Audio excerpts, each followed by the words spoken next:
Welcome into the Sportsmemo Betting Podcast for February 4 Super Bowl recap. What a good Monday morning it is for all the Pats bettors out there, for all the unders bettors out there in the Super Bowl. And we got Teddy Covers with us. Teddy, what a great morning it is. Super Bowl, post-Super Bowl Monday. Welcome into the podcast. How are you? How are you, Drew? I can hear it from your voice that you had New England yesterday. Did you have some under as well? Actually, I didn't. Even though that was definitely the rightest call, if you will, on the under. No, I did have the Pats, man. So it is a happy Monday morning for me. That makes one of us. Of course, I had a taste of L.A. yesterday in my pocket. Even with a good number, it didn't matter. In the end, the Rams were pretty god-awful offensively in that ball game. And there's not a lot of ways to sugarcoat it. You know, it's not like New England. New England, by the way, becomes the first team to win a Super Bowl with less than 2 touchdowns of offense. They've done that now twice, which I guess we give Belichick credit for. But more than anything else, I thought the prevailing theme of the game yesterday was the Rams' ineptness. I mean, what was your defensively? Wade Phillips put together a heck of a game plan, but offensively, you had a quarterback with the jitters and a running back who was hurt, and that duo couldn't do a whole lot for LA, start to finish. Goff was pretty miserable, and the Gurley-Anderson duo wasn't able to keep the Pats off balance at all, combining 17 carries for 57 yards. That wasn't enough, obviously, to keep the Patriots pass rush from getting in Jared Goff's face. 4 sacks for New England. It was the pressure more than the sacks that got to Goff, and Goff got happy feet, and his arm, he was bad. I mean, how else do you describe it? The quarterback for the losing team was bad. And Brady's going to get credit for being good. The game started, Drew, starts with Patriot turnover and Gostkowski missed field goal. You can't ask for anything more than that. If you're an LA backer, it didn't feel like New England's day right from the get-go. But the Rams couldn't do anything with their chances. They didn't get a whole lot of chances, really. I thought it was Goff more than anything. Goff wasn't good. And you don't win a whole lot of Super Bowls with your quarterback playing at a bottom-tier level. No, and you bring up a good point. I mean, he went 19 for 38, 229 yards, had the interception, compared to Tom Brady, 21 for 35, 262 yards. He also had that tip pick there in the beginning, which you just touched on. And Teddy, my overall take is, I think just coaching-wise, I think Belichick won the coaching battle. And, Brady stood tough. He's been there before, and I think it showed from the quarterback position. Also, something that I don't think is getting talked about enough and enough credit due is that Patriots defensive front got after it. They got after the Rams, and you could just tell they were pushing them around a little bit up front on both sides of the ball, and I don't think a lot of people saw that coming. The Patriots defense, by a lot of rankings, pretty much middle of the pack. Hell, even some people had them less than middle of the pack. And especially down the stretch, that defense improved. And it wasn't the same defense as in the beginning of the season. In the playoffs, they had some tough runs there against some really good quarterbacks. But other than that, I mean, they came to play in the Super Bowl. They got after Goff. And it really comes down to, the coaching and the quarterback in the NFL are the two most important things, and as the combination, and it showed. And Teddy, it's not like the Pats were, the absolute right side. Heck, I would say most people in the industry were on the Rams. It was the quote-unquote smart side, the power rating side, had the Rams ahead, but I just don't think it factored in the extra preparation time. It's the Super Bowl, that big of game, and the coaching quarterback, what's the right word? I mean, just been there before, done it before. How do you equate for that? And that's what I think it came down to. I don't know, do you disagree? Well, certainly, when you and I were discussing the Super Bowl before the game, and I'm like, here's the case for the Patriots, Belichick and Brady. That's what it was. I mean, it wasn't anything. The defensive game plan was certainly brilliant. But New England did what they've been doing for the last 20 years, which is force opponents into mistakes. Look, if Goff has a good game, the Rams win. All right, now, Goff didn't have a good game. A lot of that was certainly New England's pressure. Some of that was Goff. More than some of it was Goff. Goff had Cooks open in the end zone twice. both times misconnections. One of the two ended up, once earlier and once later when they were down 3-0, and then when they were down 10-3. They had Cooks, and obviously the third time that he threw the jump ball, the Cooks that got intercepted in the red zone, and that was pretty much the end of it for LA. But Goff had receivers that were open that he could have made plays to.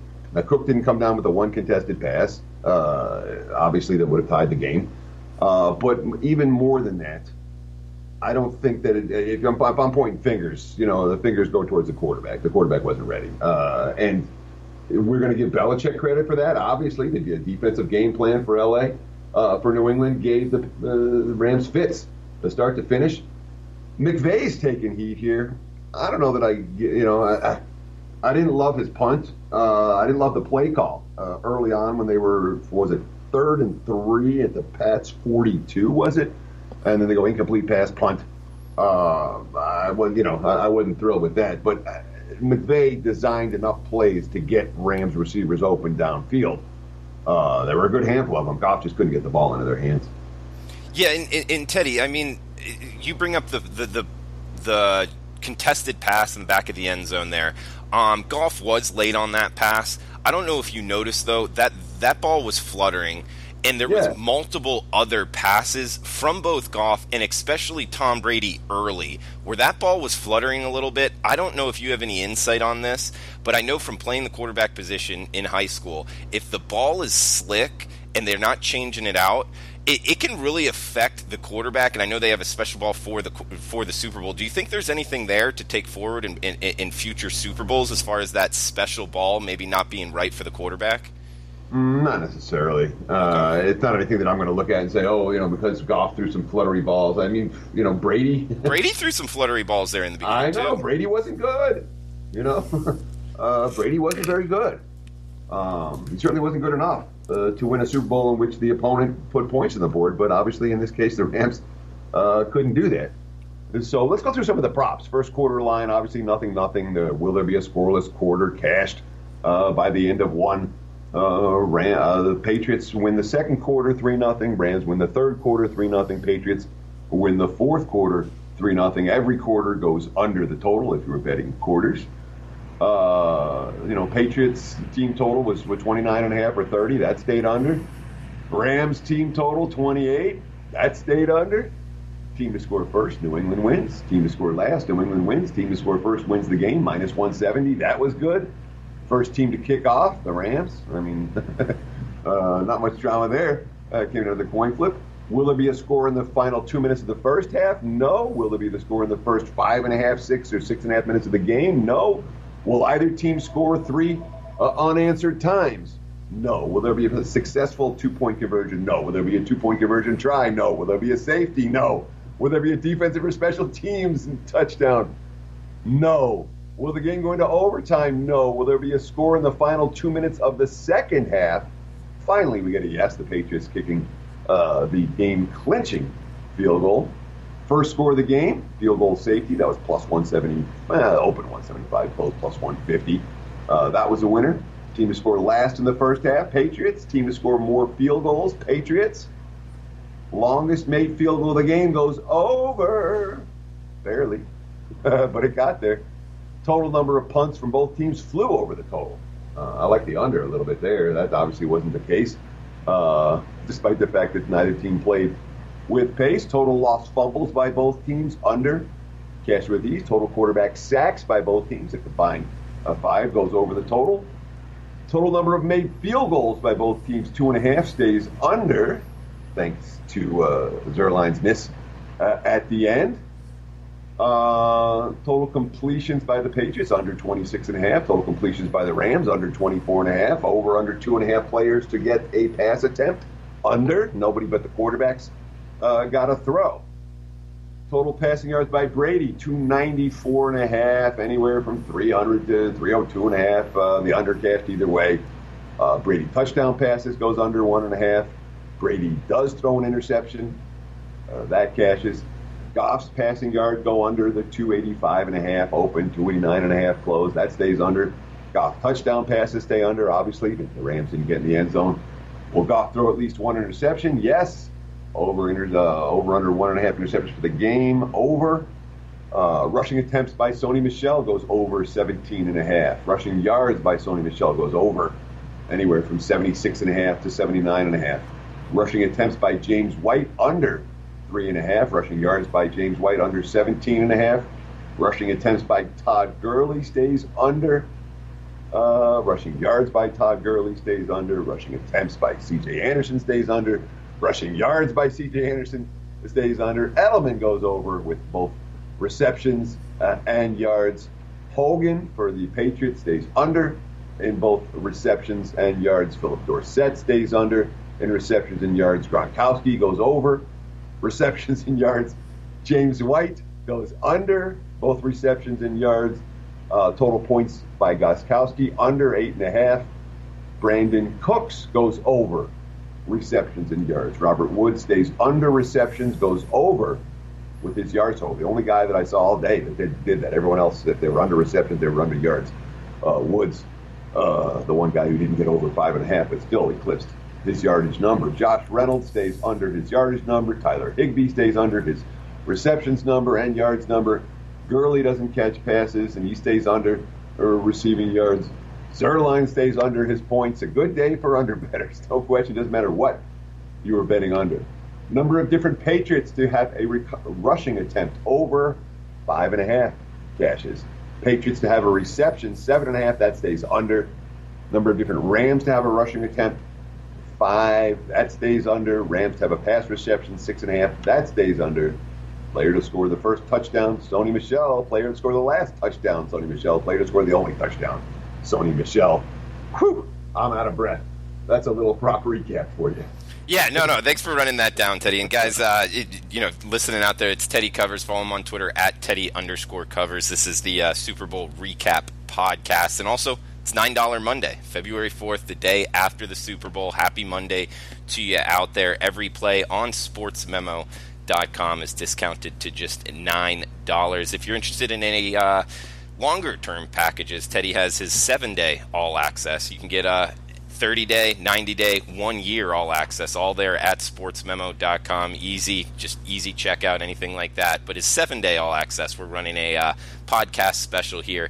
Teddy 7 at checkout. That's TEDDY 7 at checkout. We'll give it to you for half off. So that's less than $60, less than $10 a day there for his weekly service. 7-day all-access, coupon code Teddy 7 at checkout. Teddy, the props that you brought up, Edelman won receptions, yards over, MVP. I believe it was 200. I don't know, big number there. It was the range I saw: 18 to 1 to 20 to 1, 22 to 1. That was the range Edelman was in. Okay, 22 to 1. Obviously, and I thought it was a clear choice for MVP. I thought that there was a chance they might give it to Brady.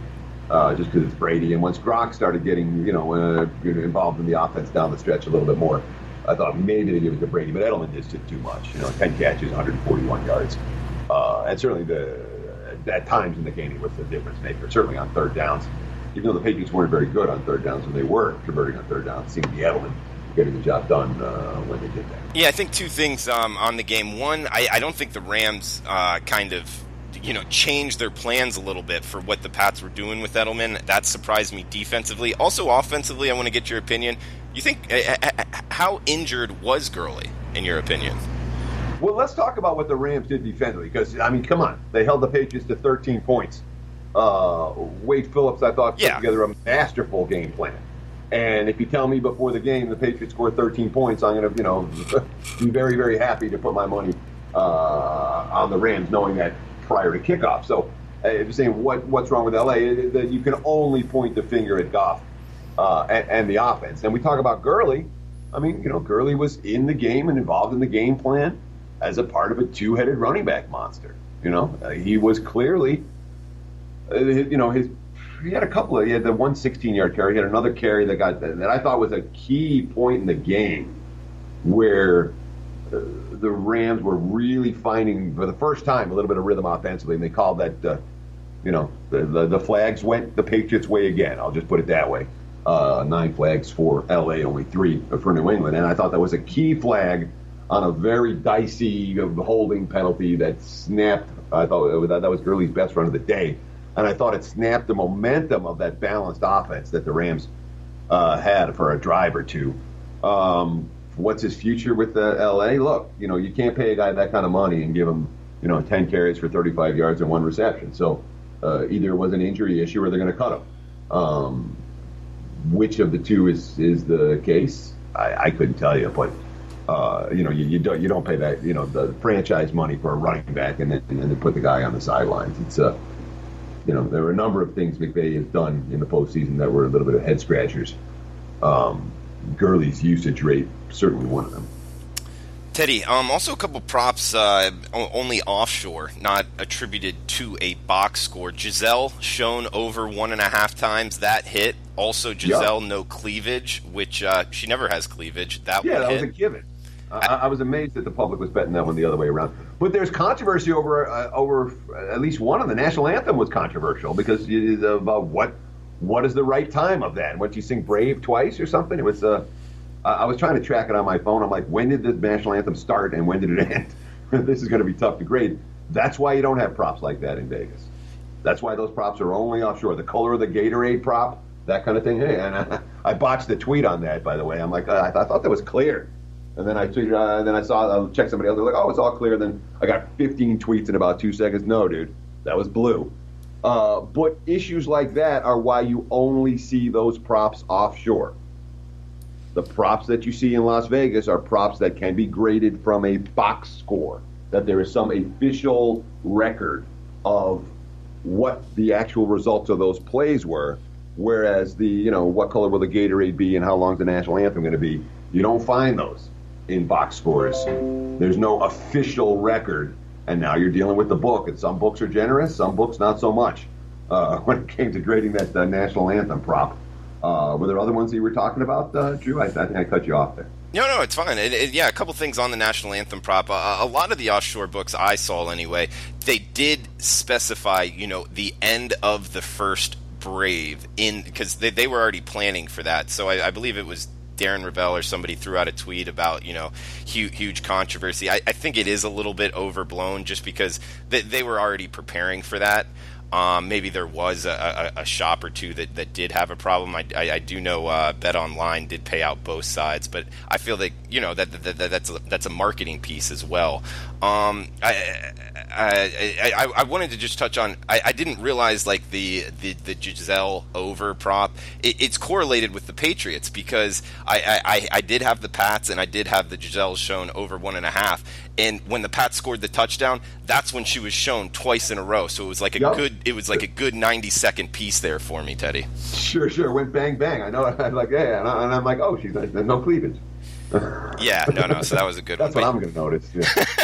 Yeah, and that was minus 500, and it was just it needed to be priced more. It's because social function she never really does. But Teddy, I mean, anything else? I guess we're at 20 minutes now. Just Super Bowl recap. You want to throw out there for the Super Bowl?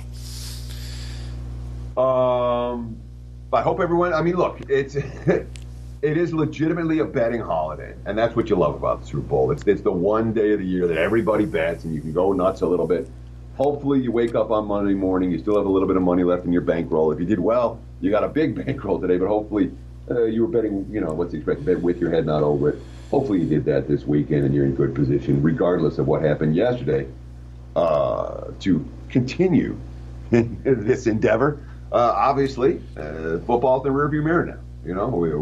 We'll start talking football, and we'll start doing NFL previews, July and August, I'm sure. But the reality is that now it's basketball season. Baseball's on the horizon. NBA and college hoops take center stage. So if you do this type of stuff on a daily basis, it's time to turn the page. You do your season-ending record keeping and move on to the next opportunity that's in front of us.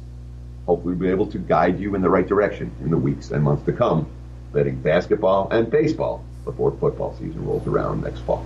Well said, Teddy. And guys, Teddy has his City Sizzler up in the NBA, normally $20, discounted to just $9 for $9 Monday. All plays on sportsmemo.com are discounted to just $9. Teddy touched on the fact it's NBA college basketball. It's a great time to be a sports bettor. I mean, right now in the basketball betting market, it's a great time to be a bettor. And Teddy's 7-day all-access pass, half off with the coupon code TEDDY7 at checkout. Teddy, I guess we can just wrap it up. Any quick thoughts here on futures for next season? I was possibly thinking about the Falcons, possibly thinking about the Panthers there in 30-1 range. Not that futures are the best bet, but anything just off the top of your head, you think there's any value in the futures betting markets in the NFL? At this stage of the campaign, I wouldn't even consider it a future bet. The time to start looking at future bets is as we get into free agency, not draft, free agency. Because free agency is going to give you a good idea about which teams are making a move in 2019 to win the title, and which teams are a little bit, are. You understand what I'm saying? Like the Rams went all in free agency. The Saints went all in free agency. You can tell very clearly those are two teams that are going for it in 2018. Neither won the title, but a future on the Rams or the Saints following free agency last year would have been the best of the numbers you could have gotten for either team. So similarly, when we talk about the future markets here, start paying attention to early parts of free agency. Which teams are making big moves for now? Those are teams whose odds are going to drop. You probably want to bet sooner rather than later in the future markets. But again, there isn't much you're going to see now in the future markets that you're not going to be able to find 6 months from now. So personally, when I say I never make a future bet in the NFL in February, I mean I never make a future bet in the NFL in February or March. There's no reason to. The markets aren't moving. All right, Teddy, well said. Great insight as always. Guys, $9 Monday at sportsmemo.com. Check out Teddy's Sin City Sizzler. Normally $20, discounted to just $9. Happy Monday, $9 Monday at Sportsmemo. Thanks for tuning in. Best of luck with your bets. We'll be back tomorrow talking basketball betting. The weather. We certainly get enough of it here in Ireland. But sunshine? Well now, sin scéal eile. The fact is we just don't get enough sunshine. So we need to get our sunshine vitamin D from somewhere else. Switch to Avonmore Super Milk and you get all the daily sunshine vitamin D you need in just one glass. Our weather's not super, but that's okay. Avonmore Super Milk is.